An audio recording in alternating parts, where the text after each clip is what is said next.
When you arrive, you're going to park your car, and then when you've got to the ketch rigger, you're going to leave it to your port and walk around the building and find our offices.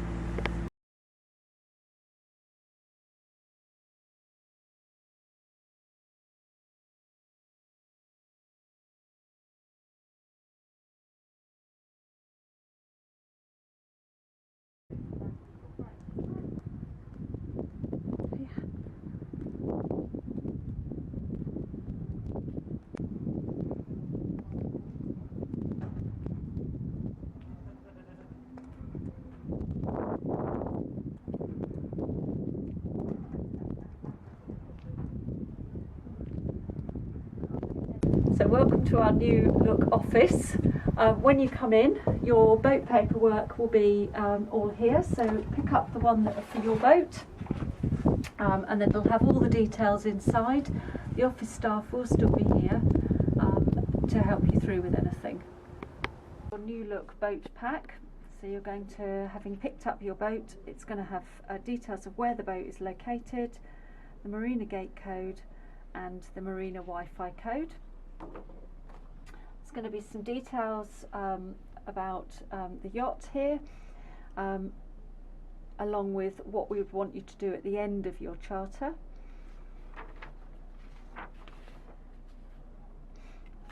There's a useful information pack or sheet detailing some useful information that you might need during your charter.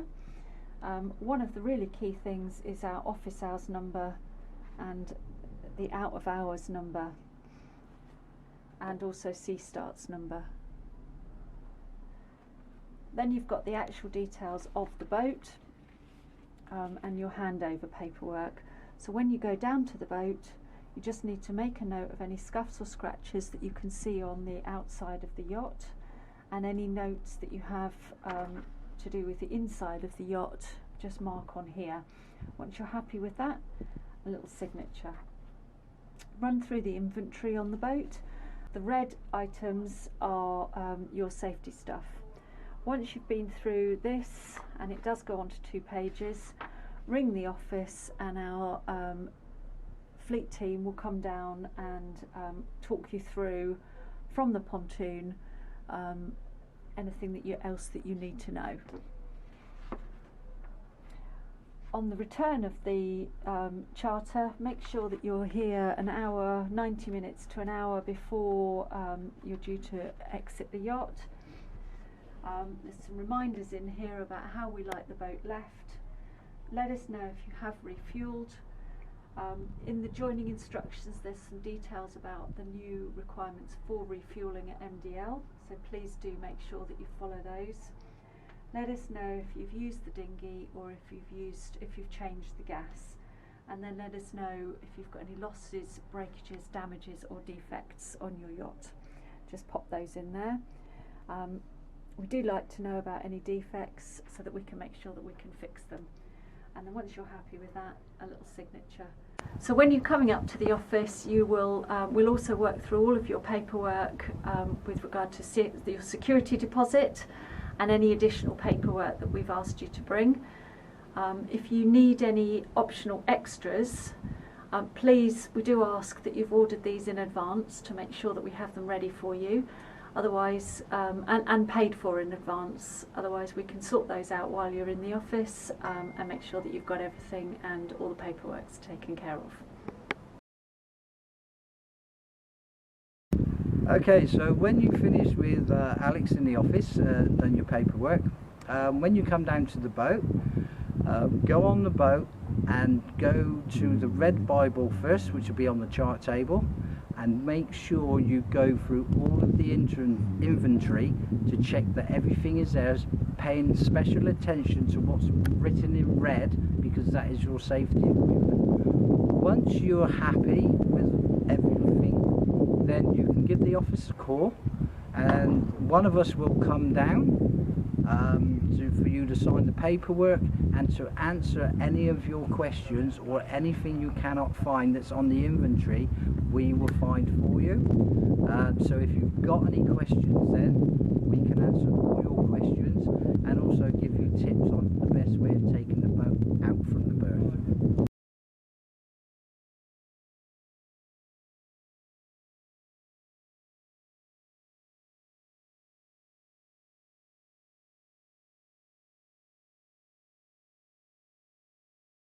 Hi, my name's Andy. I'm one of the fleet engineers. So when you first come down to your boat, on the chart table will be a red folder.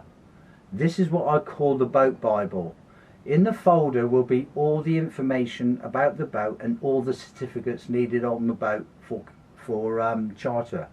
So when we first open the book, it will have obviously the boat name, and then obviously the boat notes and ship's papers.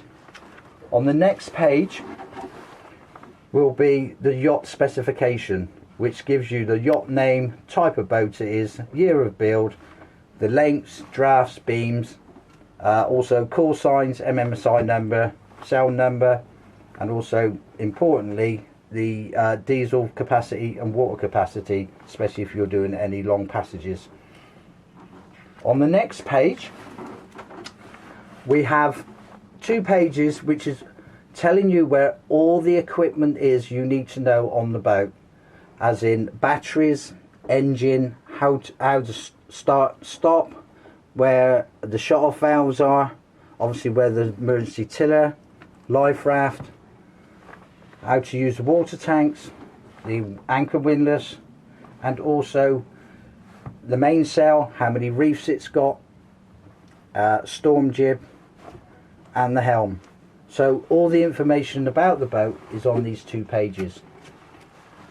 On the next page we have a diagram showing you where all the through hull fittings are, as in head sinks, outlets, toilet inlets, speed and transducers, so you know if you get any leaks on the boat, have a look round by where the through hull fittings are or anything like that.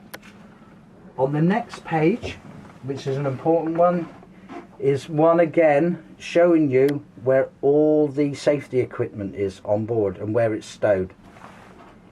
Next to that we have another copy of the inventory, but do pay close attention to what's in red, because that is all your safety equipment that is on board, and it tells you exactly where it is. On the next page we start going then through the boat papers. So it's just all the standard builder certificates, schedules, but an important one is your compass deviation card. So if you are doing any long passages, you just need to know the deviations for the compass.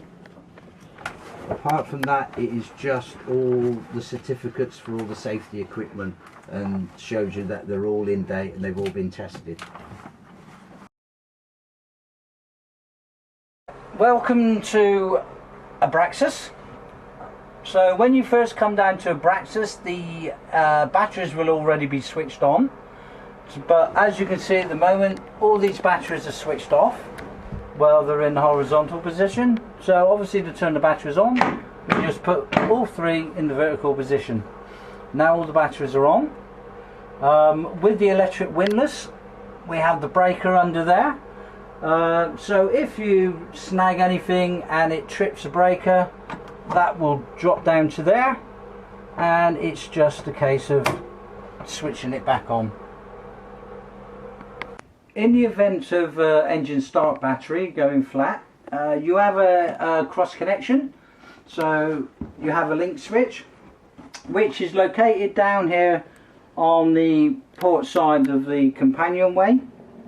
The key for it's at the chart table, so if you do have a flat engine battery you can just put the key in, switch it on, that will link the 2 sets of batteries together, so you should be able to start your engine, but as soon as your engine's running, turn the key off and take it out. On the electrical panel we have at the top here on the left we have battery test 1 and 2. So 1 is engine start and 2 is domestic batteries. Then we have port and starboard water tanks, but as there's no water in this one at the moment they won't read. And then on this side for all your instruments you've got navigation lights, which is bow and stern, mooring light, which is anchor light, steaming light, deck light. Then we have cabin lights and saloon lighting, and then we have instrument lights. Then we have a 12-volt socket, which is there.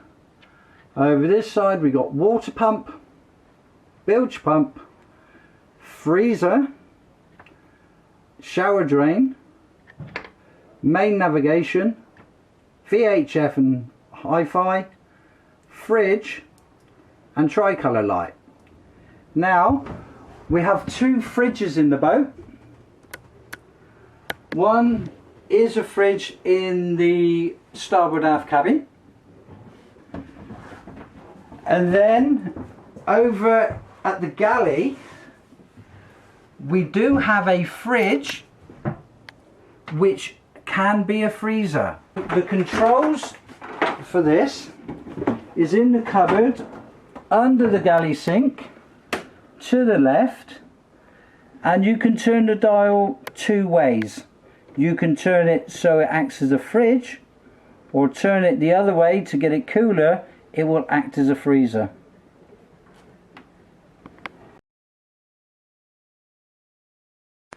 On Abraxas we have two water tanks, so if you happen to run out of water from one tank, if you pull the cushions back on the starboard side, underneath where the water pump and bilge pump is, you have two valves. This valve is open at the moment and this valve is closed. So if you run out of water on one of the tanks, you switch this one on first before opening up the second one. The pump will suck air easier than water, so if you leave both valves open, it's going to suck air from the empty tank rather than water from the full tank. So just make sure the tank you're not using is switched off before you open the other one. Okay, with the throttle on the Beneteau 40.7, normal forward gear, neutral and a stern. But if you want to use a neutral device, push the whole throttle in, and then you can put on some revs on the engine without the engine being in gear. As soon as you come back up into neutral, it all pops out, so therefore you can go back in gear again. It's fitted with a Yacht engine, so it is a key start. So with the batteries turned on, put the key in the ignition, go anti-clockwise onto glow first, no more than 7 seconds, and then we come round, power on, start. To stop the engine, we just engine in neutral, and we just press and hold to stop till the engine stops, and then turn it off.